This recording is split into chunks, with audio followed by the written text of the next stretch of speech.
సింహాచలం ఆలయంలో ఏటా ఆనవాయితీగా జరిగే చందనోత్సవాన్ని నిర్వహించడంలోని కూటమి ప్రకృతి ఘోరంగా విఫలమైందని మాజీ మంత్రి గుడివాడ విమర్శించారు.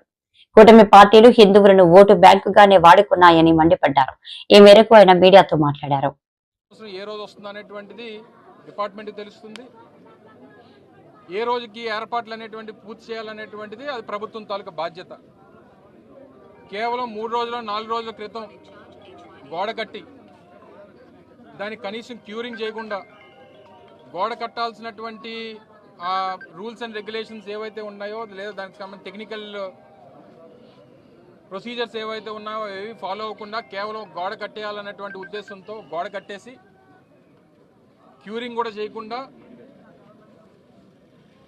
ఈరోజు నిన్న రాత్రి సహజంగా మీ అందరికీ తెలుసు ఆనవాయితీ ప్రకారం మరి ఆ దేవుడి కృప ఏంటో తెలియదు కానీ చందనోత్సవం అంటే వర్షం అనేటువంటిది ప్రతి చందనోత్సవానికి ఆ దేవుడి లేలో ఏంటో తెలియదు కానీ ప్రతి సంవత్సరం చందనోత్సవం రోజున వర్షం పడుతుంటుంది ఈ ప్రాంతంలో అనేటువంటిది ఈ ప్రాంతంలో ఎవరిని అడిగినా చెప్తారు.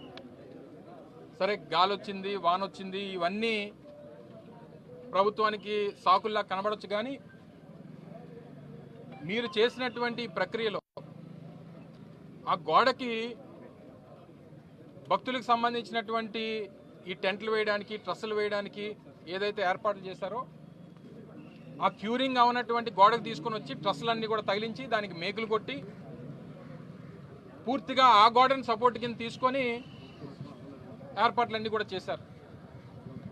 ఒక పక్క గాలి ఒక పక్క ఇప్పుడే పైలా ప్రవీణ్ అని చెప్పి ఇందులో గాయపడినటువంటి యువకుడిని విమ్స్ హాస్పిటల్లో తనని పరామర్శించి రావడం జరిగింది.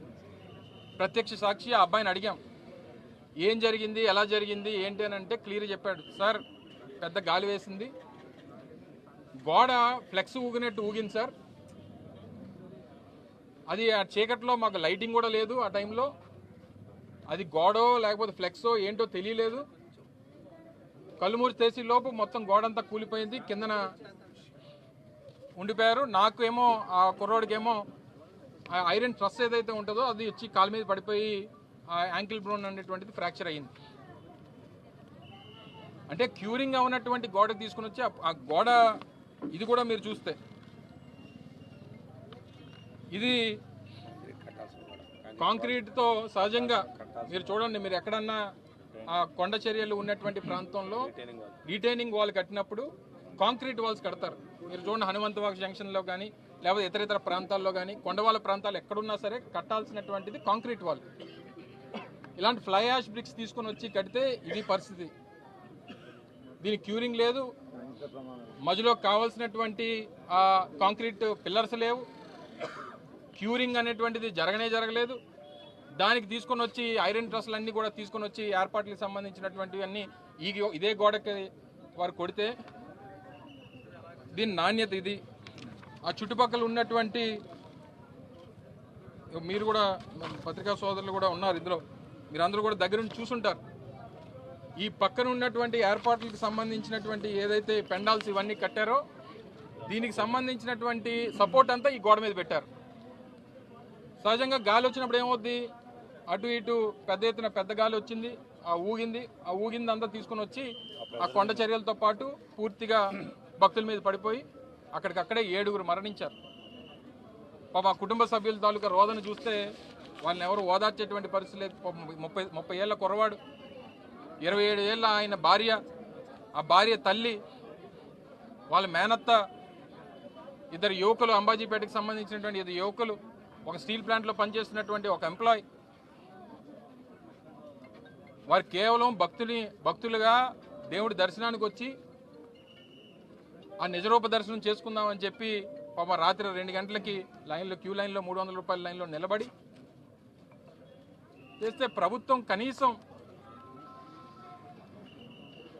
బాధ్యత లేకుండా ఈ రకమైనటువంటి పనులు ఇటువంటి నిర్మాణాలు చేసినప్పుడు ఆ పక్క నుంచి లైన్ అయితే తీసుకొని వెళ్ళడానికి వీల్లేదు. సపోర్టింగ్ లేదు, క్యూరింగ్ అవ్వలేదు, నాణ్యత లేనటువంటి గోడలు కట్టి ఆ గోడ పక్కనే మీరు తీసుకొని వచ్చి క్యూ లైన్లో పెడితే మా గోడ కూలిపోయి 7 చనిపోతే ఎవరు తీసుకొచ్చిస్తారు ఆ కుటుంబానికి? ఆ కుటుంబ సభ్యుల్ని తీసుకొచ్చేటువంటి అవకాశం ఎవరికన్నా ఉందా? ఈరోజు ఆ కుటుంబ సభ్యుల తాలూకు రోదన, ఒకే కుటుంబంలో 4 అంటే ఆ తాలూకు కడుపుకోత దేవుడి దర్శనానికి వెళ్ళి తిరిగి ఆ పరలోకానికి కలిసిపోయారంటే దీని అందరికీ ఎవరు ఇంకా ప్రభుత్వంలో ఉన్నటువంటి పెద్దల మాటలు చూస్తుంటే అసలు ఆశ్చర్యం వేస్తూ ఉంది. దీన్ని కూడా రాజకీయం చేయాలని కాంట్రాక్టర్ ఎప్పుడు కట్టారు, ఏ ప్రభుత్వంలో కట్టారు, ఈ కాంట్రాక్టర్ ఎవరికి ఇచ్చారు, ఇదా ఈ సమయంలో రాజకీయాలు మాట్లాడడానిక?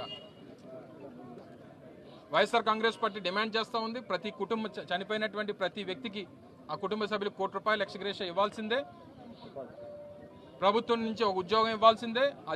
అది మేము అడుగుతుంది కాదు, కుటుంబ సభ్యులు అడుగుతూ ఉన్నారు. ఏదైతే గతంలో ఏ రకంగా జరిగిందో, గతంలో జగన్మోహన్ రెడ్డి గారు ఎల్జీ పాలిమర్స్ ఇన్సిడెంట్ అయినప్పుడు ఏ రకంగా సహకరించారో అలా చేయాలని చెప్పి వారి కుటుంబ సభ్యులు చెప్తా ఉన్నారు.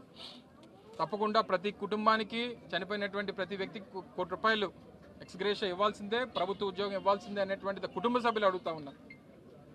ఘటన తెలిసిన వెంటనే పెద్దలు మాజీ ముఖ్యమంత్రి వైఎస్ జగన్మోహన్ రెడ్డి గారు తీవ్ర దిగ్భ్రాంతికి లోనయ్యారు. తక్షణమే వారందరినీ కూడా పరామర్శించాలి, కుటుంబ సభ్యులకి ధైర్యం నింపాలన్నటువంటి